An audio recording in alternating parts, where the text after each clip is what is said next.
High, আমি আপনাদের সাথী। তো আজকে আমি আপনাদের জন্য নিয়ে চলে এলাম একটা নতুন দুর্দান্ত রেসিপি। আজকে নিয়ে এলাম মাটন রেসিপি। চলুন, এটা করার জন্য আমাদের খুব একটা উপকরণ লাগবে না। ঘরোয়া উপকরণেই আমরা এটা রান্না করার জন্য প্রস্তুত। তো প্রথমে আমরা নিয়ে নিলাম একটুখানি টক দই 1 কাপ পরিমাণ। এটাকে একটু ফেটিয়ে তো এটা আমি দিয়ে দিলাম। এর মধ্যে দিয়ে দেব আমি 1 চামচ পরিমাণ আদা। এবার আমি দিয়ে দেব এর মধ্যে 1 চামচ পরিমাণ রসুন। এগুলো বাটা দেবেন। এবার দিয়ে দেবো আমি 1/2 চামচ মতো হলুদ গুঁড়ো এবং 1 চামচ মতো লঙ্কা গুঁড়ো। আর তারপর আমি দিয়ে দেবো 1 চামচ মতো এর মধ্যে নুন আর একটুখানি সর্ষের তেল এর মধ্যে দিয়ে দেবো। দিয়ে আমি মাংসটাকে ভালো করে মেখে নেব। মেখে নিয়ে মাংসটাকে আমি চাপা দিয়ে রেখে দেবো 1 ঘন্টা মতো। ভালো করে মেখে নিয়ে এবার আমি এটাকে রেখে দেব। তো এটা গরম ভাতে খুবই সুন্দর খেতে লাগবে। প্রথমে আমি কড়া নিয়ে নিলাম, কড়াতে অল্প পরিমাণে তেল নিয়ে নিলাম। যেমন আলুগুলো আমরা পিস পিস করে কেটে রেখে দিয়েছিলাম, তো আলুটাকে আমরা প্রথমে ভেজে নেব লাল লাল করে। আলুটাকে আমি কড়ার মধ্যে দিয়ে দিলাম। দিয়ে দেওয়ার পরে আলুটাকে আমি ভালো করে ভেজে নেব। তো আলুটার উপরে আমি দিয়ে দিলাম 1 চামচ মতো হলুদ গুঁড়ো আর ছোট চামচের 1 চামচ মতো লঙ্কা গুঁড়ো। এই লঙ্কা গুঁড়োটা দিলে আলুর কালারটা খুব সুন্দর হয়। যখন ভাজবেন তখনই দেখতে পাবেন যে আলুর কালারটা কত সুন্দর বোঝা যাচ্ছে। তো আমরা এরকম ভালো করে আলুটাকে ভেজে নেব। চলুন দেখে নিন। দেখুন এবার কালারটা আপনারা দেখেই বুঝতে পারবেন যে লঙ্কাটা দেওয়ার কারণে আলুটা কত সুন্দর একটা কালার এসেছে।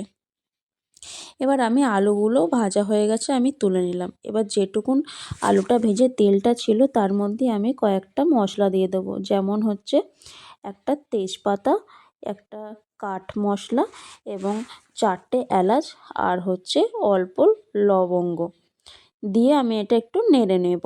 নেড়ে নিয়ে এবার আমি এর মধ্যে 4টে চিড়ে রাখা কাঁচা লঙ্কা দিয়ে দিলাম। দিয়ে আমি এটা অল্প করে নিজে খুব একটা নাড়তে হবে না, যেন পুড়ে না যায়। অল্প নেড়ে এর মধ্যে আমি কুচিয়ে রাখা পেঁয়াজগুলো দিয়ে দিলাম। পেঁয়াজগুলো দিয়ে দেওয়ার পরে পেঁয়াজের উপর আমি একটু নুন দিয়ে দেব, যাতে পেঁয়াজটা ভালো ভাজাও হয় আর পেঁয়াজের কালারটাও যেন সুন্দর হয়। তো পেঁয়াজের উপর আমি দিয়ে দিলাম। দিয়ে এবার পেঁয়াজটাকে ভালো করে আমি ভেজে নেব। ভেজে নেওয়ার পর পেঁয়াজটা দেখবেন যখন এরকম ভাজা হয়ে গেছে তখন একটু তেল দিয়ে দেবেন। দিয়ে আমি এবার রসুনটা দিয়ে দিলাম। মোটামুটি 3 চামচ মতো রসুন আমি এতে দিলাম। দিয়ে আমি এবার রসুনটাকে ভালো করে ভেজে নেব, যাতে রসুনের যে একটা গন্ধ আছে সেটা যাতে চলে যায়। তো ভালো করে আমি রসুনটাকে ভেজে নেওয়ার পর আমি এর মধ্যে দিয়ে দেব কুচিয়ে রাখা টমেটো। এটা আপনি পেস্টও দিতে পারেন অথবা আমার মতন এরকম কুচিয়েও দিতে পারেন। তো আমি এরকম কুচিয়ে দিলাম। দিয়ে টমেটোটাকে ভালো করে আমি ভেজে নিলাম মশলাটার সাথে। এরপর আমি দিয়ে দেব লঙ্কা গুঁড়ো। আমি এর মধ্যে দিয়েছিলাম 4 চামচ মতো লঙ্কা।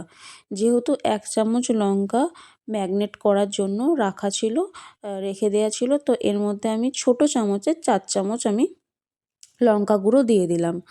তো যেটা যদি বড় চামচ হতো তখন আমি বড় চামচের 2 চামচ দিতাম। তো লঙ্কা গুঁড়োটা দিয়ে ভালো করে আমি একটুখানি নেড়ে নেব এবং দিয়ে দেব 2 চামচ পরিমাণ হলুদ গুঁড়ো। হলুদ গুঁড়োটা দিয়ে আমি আরেকটুখানি একে ভালো করে কষিয়ে নেব। নেওয়ার পরে যাতে একটু ভালো কষানো হয় তার জন্য আমি সামান্য পরিমাণে একটু জল দিয়ে দিলাম। দিয়ে ওটা কষে এর মধ্যে আমি দিয়ে দিলাম ক্যাপসিকাম কুচোনো। ক্যাপসিকামটা আপনারা দিতেও পারেন, নাও দিতে পারেন। ক্যাপসিকামটা দিলে আরও ভালো টেস্ট হয়। তো এবার আমি এটাকে ভালো করে কষিয়ে নেব। যখন দেখব এরকম মশলাটার গায়ে তেল ছেড়ে গেছে তখন আমি দিয়ে দেব 2 চামচ পরিমাণে জিরে গুঁড়ো। জিরে গুঁড়োটা 2 চামচ পরিমাণ দিয়ে ভালো করে নেড়ে নিয়ে এবার আমি দিয়ে দেব মাংসটা যে ম্যাগনেট করে রেখেছিলাম, সেই ম্যাগনেট করা মাংসটাকে আমি দিয়ে দেব। দিয়ে এবার আমি ভালো করে মাংসটাকে অনেকক্ষণ ধরে কষতে হবে। ভালো করে কষবেন এবং স্বাদ মতো নুন, স্বাদ মতো নুন দেওয়ার পরে মাংসটাকে আমি আরও ভালো করে কষিয়ে নিয়ে দেখবেন মাংসটার গায়ে এরম তেল ছেড়েছে। তখন আমি এর মধ্যে দিয়ে দেব 3 চামচ পরিমাণ আদা বাটা। আদা বাটাটা লাস্টে দিচ্ছি, কারণ হচ্ছে আদা বাটাটা প্রথমে দিলে তো মাংসটা কড়াতে ধরে যায়, তাই আদাটাকে আমি লাস্টে দিলাম। তো আদাটাকে বেশি ভাজলে আদাটা একটু তেতো টাইপের হয়ে যায়, তাই লাস্টে আদাটা দিয়ে ভালো করে কষে নিয়ে এবার আমি ভেজে রাখা আলুগুলো এর মধ্যে দিয়ে দিলাম।